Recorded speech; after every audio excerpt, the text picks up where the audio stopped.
नमस्कार दोस्तों। धर्म की चाशनी में मैक्सिमम नेता अपने चुनावी पकौड़े तलते हैं और उसके मजे लेते हैं, लेकिन जनता को केवल क्या मिलती है? महंगाई, बेरोजगारी और अन्याय। जी हाँ, मतलब कि अत्याचार। हम पिछले 10 सालों में देख रहे हैं कि भारत की जो सूरत और जो सीरत है वो पूरी तरीके से तब्दील हो चुकी है। जी हाँ, नकारात्मक पॉइंट ऑफ व्यू से मैं बोल रहा हूँ, जहाँ पर जो रेप का आंकड़ा है वो लगातार बढ़ रहा है, बेरोजगारी का आंकड़ा लगातार बढ़ रहा है, महंगाई के दोस्तों तो फिर कहने ही क्या। सो गाइस, यहाँ पर अब उम्मीद है हरियाणा के राज्यों के अंदर रहने वाली तमाम जनता को शायद यहाँ की तस्वीर थोड़ी बदल जाए, क्योंकि पिछली सरकार को हमने बहुत टाइम दिया। जी हाँ, 10 साल बहुत होते हैं किसी सरकार को देने के लिए, और फाइनली जो रिपोर्ट कार्ड हरियाणा का बन के आया वो क्या आया? वो रिपोर्ट कार्ड ये बन के आया। दोस्तों, इसके अलावा आपको याद होगा कि हरियाणा के अंदर वैकेंसी निकली थी सफाई कर्मचारी की, मतलब कि मल्टीटास्क। आपसे सफाई कर्मचारी का मतलब ये नहीं कि ऑफिस के अंदर की सफाई, आपसे सड़कों की भी सफाई करवा सकते हैं, आपसे गटर तक साफ करवा सकते हैं। उसमें 15,000 रुपये महीना सैलरी थी। मतलब कि जो मनरेगा के जो मजदूर होते हैं, ठीक है, उनकी सैलरी और इन पढ़े लिखे युवाओं की सैलरी बिल्कुल बराबर। मैं मानता हूँ कि काम कोई छोटा बड़ा नहीं होता, लेकिन दोस्तों ध्यान रखिएगा कि पढ़ाई से किसी आम जनता का विश्वास ना उड़ जाए, तो इसलिए कम से कम एक डेकोरम तैयार होना चाहिए हर देश के अंदर। सो गाइस, आपको पता होगा कि उसमें 40,000 से अधिक उन युवाओं ने फॉर्म भरा जो पीजी, जो पोस्ट ग्रेजुएट थे। सोचिए, इतनी बड़ी संख्या में। नेता बनने के लिए कोई क्राइटेरिया नहीं है, कोई एग्ज़ाम नहीं है, कोई टायर 1 नहीं, कोई टायर 2 नहीं, लेकिन एक सफाई कर्मचारी बनने के लिए आपका एंट्रेंस एग्जाम होता है। सोचिए, रेलवे ग्रुप डी की वैकेंसी के लिए आपकी भरमार होती है फॉर्म भरने वालों की। 2.5 करोड़ बच्चे फॉर्म भरते हैं। तो साफ साफ यहाँ पर ये दिखता है कि हमारा जो अमृतकाल है वो अमृतकाल किस डायरेक्शन में है। सो गाइस, वापस आता हूँ टॉपिक पर। जो टॉपिक है उससे हम भटकेंगे नहीं, क्योंकि अननेसेसरी वीडियो की लेंथ बढ़ सकती है। हकीकत आपको भी अच्छे से पता होगी। सो गाइस, हरियाणा विधानसभा चुनाव के लिए मतदान संपन्न होने के बाद जितने भी एग्जिट पोल सामने आए हैं उसमें हमको कांग्रेस की, जी हाँ, काफ़ी बल्ले बल्ले होते हुए दिखाई दे रही है। मतलब कि कांग्रेस पूर्ण बहुमत से सरकार बना सकती है हरियाणा के अंदर। वहीं पर अगर हम एग्जिट पोल जम्मू कश्मीर की तरफ का देखें, जी हाँ, एग्जिट पोल में जम्मू कश्मीर की सभी 90 सीटों पर रुझान जो सामने आए हैं, जो एग्जिट पोल निकल कर सामने आए हैं, वहाँ पर मिली जुली तस्वीरें सामने आती हुई दिख रही हैं। मिली जुली मतलब गठबंधन की सरकार। जी हाँ, कांग्रेस ने गठबंधन किसके साथ किया था? वो किया था नेशनल कॉन्फ्रेंस के साथ। जी हाँ, नेशनल कॉन्फ्रेंस उनकी पार्टी है, वही उमर अब्दुल्ला वाले। चुनाव से पहले, चुनाव प्रचार प्रसार से पहले इन दोनों के बीच में गठबंधन हुआ था। तो एग्जिट पोल जितने भी निकल के आ रहे हैं वो यही कह रहे हैं कि ये दोनों मिलकर के सरकार तो जम्मू कश्मीर में बना सकती हैं।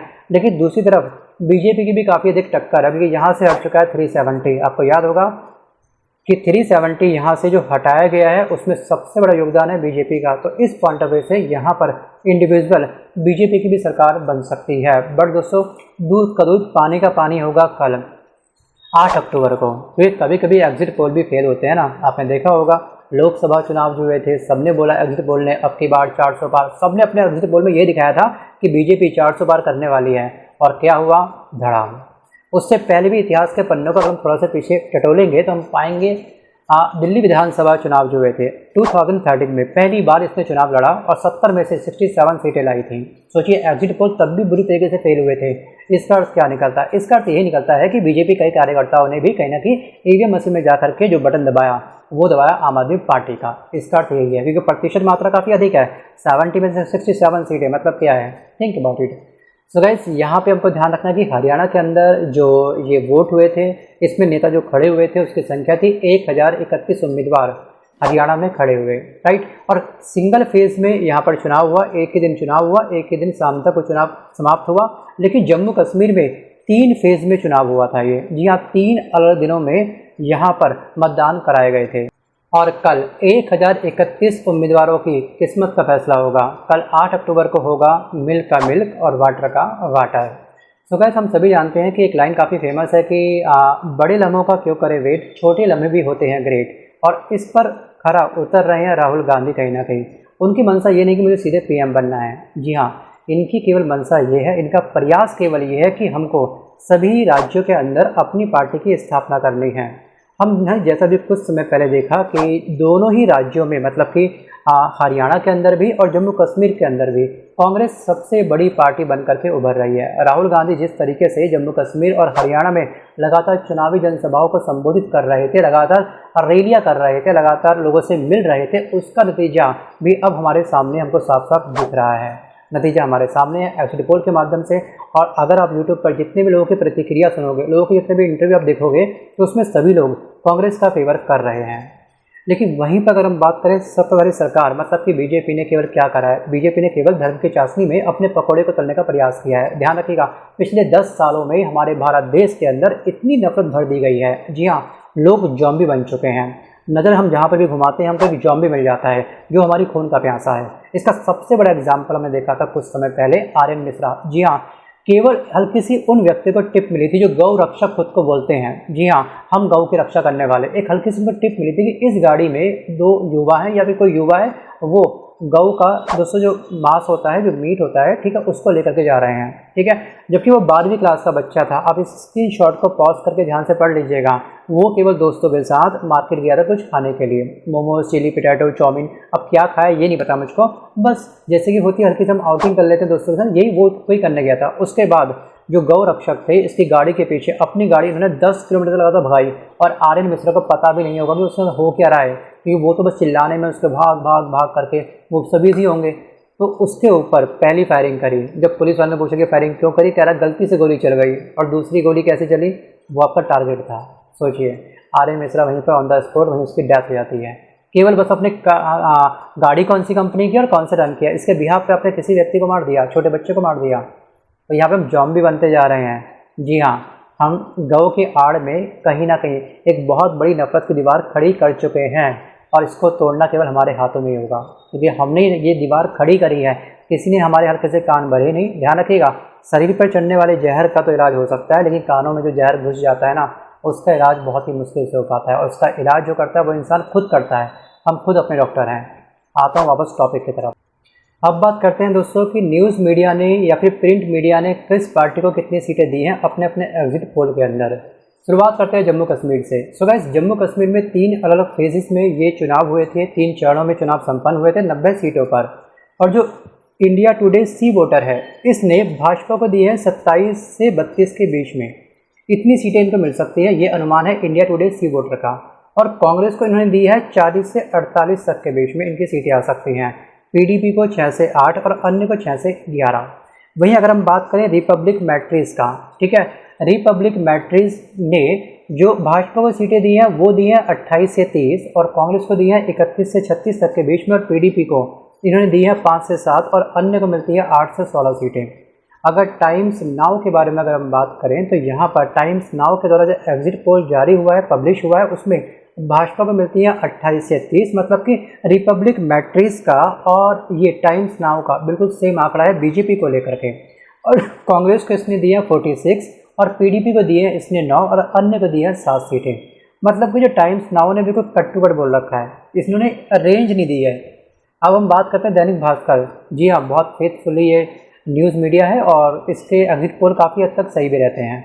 अब दैनिक भास्कर ने जो भाजपा को दिए हैं वो दिए हैं 20 से 25 और कांग्रेस को दिए हैं 30 से 40 और पीडीपी को दिए हैं 4 से 7 सीटें और अन्य को दी हैं 12 से 16 सीटें। ठीक है, ये सब हैं आंकड़े इंडिया टुडे के, रिपब्लिक मैट्रिक्स के, टाइम्स नाउ के, दैनिक भास्कर के। अब आप ना मुझे कमेंट पक्का करना कि आखिरकार आपका एग्जिट पोल क्या है। सोचिए, इतना बड़ा डिफरेंस आप भी दिखा सकते हो ना, जब इतने बड़े पॉलिटिक्स के जो ज्ञाता हैं वो अगर इस तरह से एग्जिट पोल जारी कर रहे हैं, इतना लंबा लंबा गैप दिखा रहे हैं एक आइडिया, तो आप तो आइडिया लगा ही सकते हैं। चलिए अब बात करते हैं हरियाणा में।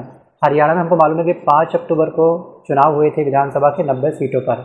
अब इसमें रिपब्लिक मैट्रिक्स ने क्या बोला है। अब रिपब्लिक मैट्रिक्स का जो एग्जिट पोल है उसमें भाजपा को दिया है इसने 18 से 24, ठीक है, 18 से 24 और कांग्रेस को दिए हैं 55 से 62 सीटें और अन्य को मिलती है 2 से 5 सीट, राइट।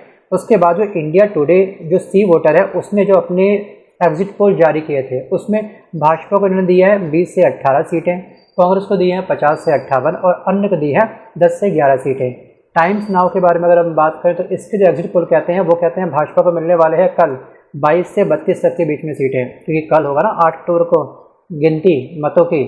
तो टाइम्स नाउ ने कांग्रेस को दिए हैं 50 से 64 के बीच में इनको सीटें मिल सकती है और इसने अन्य के लिए बोला है 2 से 8 सीटें।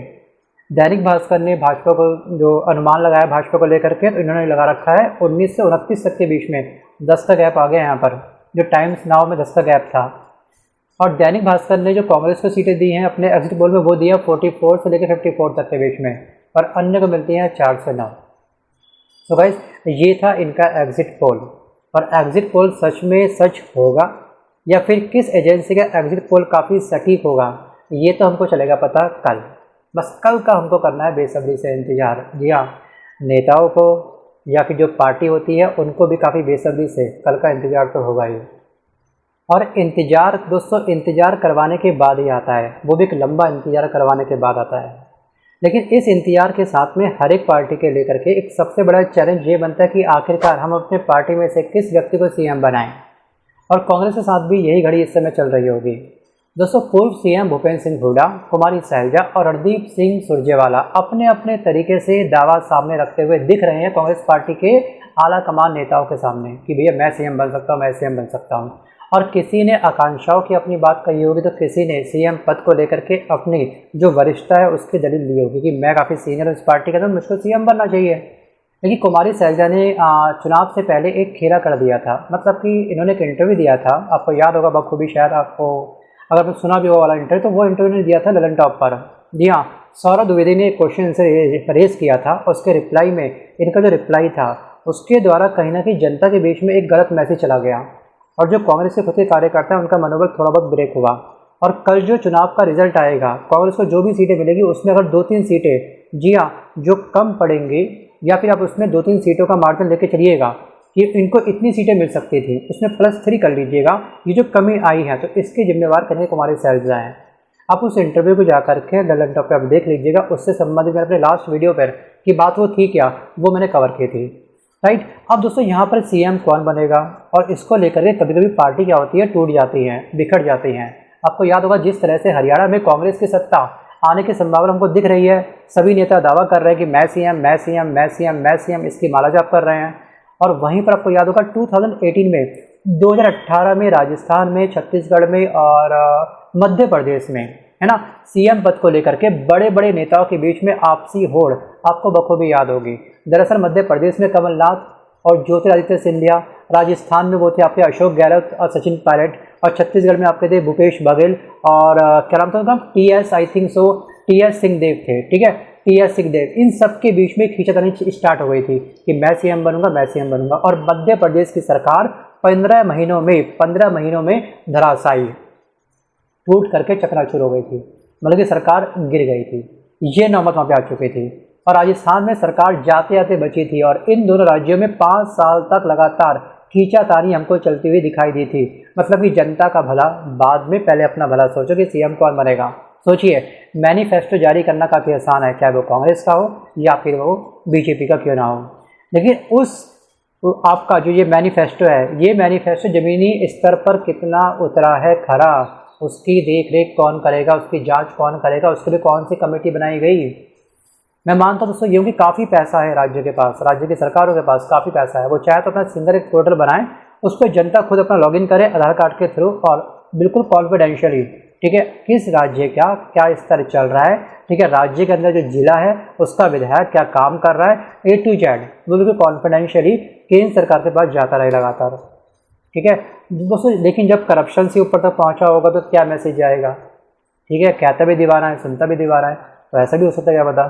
तो मतलब कि एक सॉफ्टवेयर बन सकता है आराम से, अगर नीयत साफ हो तो कुछ भी पॉसिबल है। जी हाँ, आम आदमी पार्टी लगातार काम कर रही है, दिल्ली के अंदर लोगों के दिलों में छा रखी है। वो अलग बात है कि देखिए 5 उंगलियां इक्वल नहीं होती है, कभी कभी up and down her party के अंदर को दिखाई देते हैं, तो इनके अंदर भी थे। लेकिन आज के टाइम पे सभी नेता इस समय बाहर आ चुके हैं, ठीक है। तो ये भी हमको समझना होगा कि न्यायपालिका में दिमाग तो होगा हमसे ज़्यादा, जो उन्होंने अपना जो वर्डिक्ट सुनाया है इनको लेकर के फेवर में। तो यहाँ पर हमको अपनी बुद्धि का इस्तेमाल करना है, अपने दिमाग का इस्तेमाल करना है, क्या सही क्या गलत है, उसके आधार पर हमको अपना ईवीएम का बटन दबाना है। मैं किसी पार्टी के सपोर्ट में बिल्कुल भी नहीं हूँ, मैं केवल सच के सपोर्ट में हूँ। आप खुद देख रहे होंगे महंगाई कहाँ से कहाँ पहुँच चुकी है, बेरोजगारी कहाँ से कहाँ पहुँच चुकी है, और फैसला तो सबका खुद का आपके अपने हाथों में है। जी हाँ, कुछ नहीं करना, नोटा दबा के आओ। जी हाँ, किसी के कहने पे मत जाओ, आपकी क्या डिमांड है उसको ध्यान में रखते हुए अपना नेता का आप चुनाव करिएगा। दोस्तों आपको मतलब नहीं होगा एमएसपी से क्या किसान से क्या चल रहा है, क्योंकि आप तो स्टूडेंट होंगे, तो आप अपनी पढ़ाई में लगे हुए हैं, तो आपको पेपर लीक का मुद्दा है। और पेपर लीक वाले लोगों को नहीं मतलब है कि मणिपुर में जो महिलाओं के साथ में जो अत्याचार हुआ था, जो कलकत्ता जो के अंदर जो डॉक्टर के साथ जो रेप हुआ था उसमें क्या प्रोटेस्ट चल रहा है, कितना धरने में बैठ गए, आपको उससे मतलब नहीं होगा।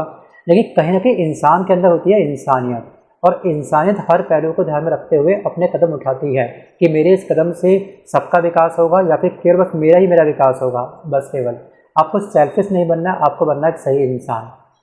अगर किसी भी पार्टी को ये लगता है कि या तो धर्म की आड़ पे उनको वोट मिल जाएंगे या फिर जी हाँ किसी भी आरोपी के घर को तहस नहस कर देंगे, उसके माध्यम से उसके वोट बढ़ जाएंगे, जी हाँ, ये बहुत बड़ी गलतफहमी है। जनता दोस्तों, अब की जो जनता है जो वोट देने जा रही है, ईवीएम मशीन पे जो अपना बटन दबाने जा रही है, वो भोली हो सकती है बट मूर्ख नहीं हो सकती है। सो गाइस, 7 साल में 7 राज्यों में 1935 आरोपियों पर बुलडोजर से उसके घरों को ढहाया गया था। अब हम काफ़ी खुश हुए थे क्योंकि वो दूसरे धर्म के लोग थे। तो दोस्तों, जब ये बुलडोजर हमारे हिंदू धर्म की तरफ बढ़ा तो हमको हुआ ओ माय गॉड, बचा लो। आपको पता होना चाहिए कि यूपी में सबसे ज़्यादा इस तरह के एक्शन हुए हैं कि जो आरोपी के घर को ढाया गया हो। जी हाँ, 2nd नंबर पे मध्य प्रदेश और 3rd नंबर पे आपका आता है हरियाणा।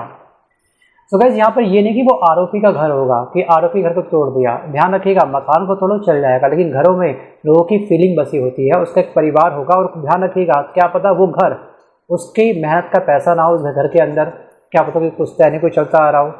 आपको याद होगा दोस्तों कि एक एरिया है, शायद वो एमपी का एरिया था, जहाँ पर 10 साल केस लड़ करके मिली थी उस व्यक्ति को पुश्तैनी ज़मीन। और एक बार ऐसा हुआ था कि जो ऑटो चला करके एक व्यक्ति अपना घर चलाता था, ठीक है, उसके यहाँ पर एक किराएदार था, तो किराएदार ने कुछ मतलब करके कुछ गलत काम किया, तो वहाँ पर जी हाँ मकान मालिक का जो घर था, वो तो किराए पे था ना, आरोपी पूरा घर गिरा दिया। सोचिए, ऐसे ऐसे बहुत एक्शन हुए हैं। आप सभी से मेरी एक लास्ट गुजारिश ये है दोस्तों कि कभी भी ध्यान रखिएगा कि धर्म को अपने ऊपर हावी ज़रूरत से ज़्यादा मत होने दो। जी हाँ, जो बाबाओं का जो ज्ञान होता है ना, उसको अपने ऊपर एक लिमिट तक ही अपना हावी होने दो, लेकिन अपनी बुद्धि का खुद प्रयोग करो। मतलब कि मैं आपसे केवल यही गुजारिश करना चाहता हूँ कि ऐसे बाबाओं से जितना हो सके बचिए। कई नेता ऐसे बाबाओं के श्रद्धालुओं की भीड़ में जाकर के उनके दरबार में हाजिरी लगाते हैं, मत्था टेकते हैं, केवल वे अपनी राजनीति के लिए ऐसा करते हैं। आप इतना समझ लीजिएगा, मैक्सिमम नेता यही खेला खेलते हैं और आप उसमें फंस जाते हो। और इसमें कोई रॉकेट साइंस नहीं है, ठीक है, उसके लिए आपको सिर्फ खुली आंखें चाहिए और खुला दिमाग चाहिए, क्योंकि कहते हैं कि आत्मा में ही परमात्मा छुपा है। तो अब जिस परमात्मा को आप बाहर खोज रहे हैं वो खुद आपके अंदर विराजमान है, तो अपने अंदर के परमात्मा को खोजिए ना। क्यों निकल जाते हैं आप लोग भीड़ का हिस्सा बनने के लिए, और वहाँ पे हो जाती है भगदड़। आपने सुना होगा हाथरस के अंदर क्या हुआ था। हाथरस में जो भगदड़ हुई थी सत्संग के अंदर, उसमें एम्बुलेंस कब आई? 1.5 से 2 घंटे बाद आई। क्या वहाँ पे हश्र हुआ? अब आप बोलते हो कि बाबा को सब पता होता है। क्या आपके बाबा को ये मालूम था कि आने वाले समय में इतनी बड़ी जनसंख्या के अंदर यहाँ पर लोग मौत के घाट उतरने वाले हैं?